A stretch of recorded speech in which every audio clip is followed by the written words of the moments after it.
Est appelé l'éclair d'arc, en raison de l'éclair et de l'explosion qui se produisent lors de la formation d'un arc électrique. Cette explosion est causée par la libération d'énergie résultant de la formation d'un arc électrique entre deux pièces sous tension ou entre une pièce sous tension et la Terre. Pour illustrer ce danger, nous avons créé un circuit sans protection et introduit un retard intentionnel d'interruption du court-circuit. Ce scénario pourrait survenir si un circuit électrique important est programmé en introduisant un retard intentionnel ou si un appareil de protection contre les surtensions ne fonctionne pas correctement. Veuillez noter que cet exemple est le pire des scénarios possibles. La tension et le courant disponible sont souvent similaires d'une installation à l'autre. Vous pouvez par exemple travailler près d'une source de 480 volts et de 30 000 ampères de courant de défaut. Des mannequins sont utilisés pour illustrer le danger et l'impact potentiel pour les humains. Le premier mannequin porte une combinaison de protection individuelle et sa main est placée à 30 cm de l'arc. Le second porte une combinaison de travail ordinaire en coton et il est placé à environ 1 mètre de l'arc.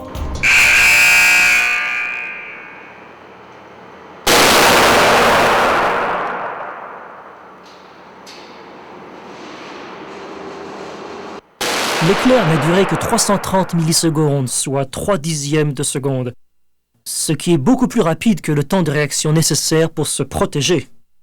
Examinons les propriétés physiques d'un éclair d'arc. Au centre de l'arc, les températures dépassent 5500 degrés Celsius, ce qui a pour effet de gazéifier le cuivre quasiment instantanément.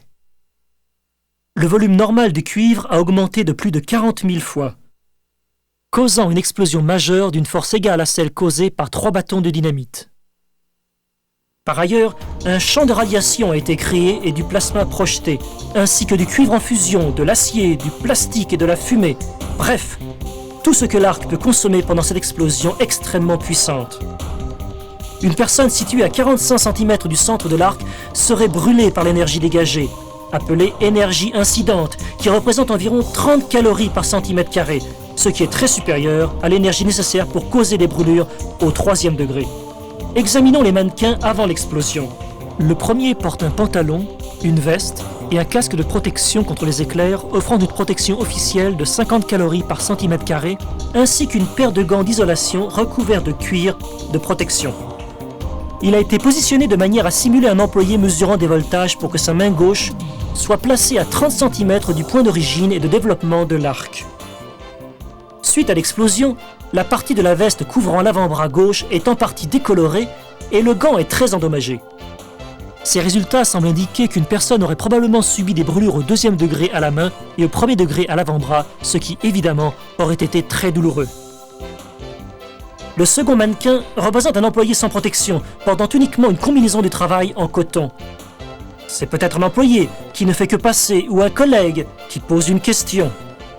Le torse est placé à environ 1 mètre de l'arc.